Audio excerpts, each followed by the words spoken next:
اللہ کس قدر انسان پر زیادہ خرچ کرنے والا. یہ چاند، یہ سورج، یہ چرند پرند، پانی، ہوا، آگ،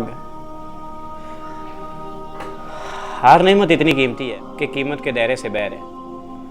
اور آدمی یہ سمجھتا ہے کہ یہ تو سب کو ملا ہوا ہے، مجھے اکیلے کو کتنا ملا ہے. کبھی کوئی نہیں یہ سوچتا کہ اللہ پاک نے یہ چاند میرے لیے بنایا، یہ سورج میرے لیے بنایا اور یہ چیزیں میرے لیے پیدا کی.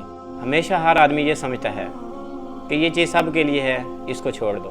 ہاں بڑی بات ہے کہ چاند سورج بنائے، لیکن میری ذات کے لیے اس نے کیا بنایا ہے؟ اور دیکھ انسان کے سر پہ اتنا بڑا رائز پر سورج چمک رہا ہے اور انسان سر جھکا کر یہ سوچ رہا ہے کہ جو مجھے چاہیے تھا وہ نہیں ملا. جو خود کو پہچان لیتا ہے وہ اپنے رب کو جان لیتا ہے. اسی جاننے سے محبت پیدا ہوتی ہے. اوکے، جزاک اللہ خیر. السلام علیکم.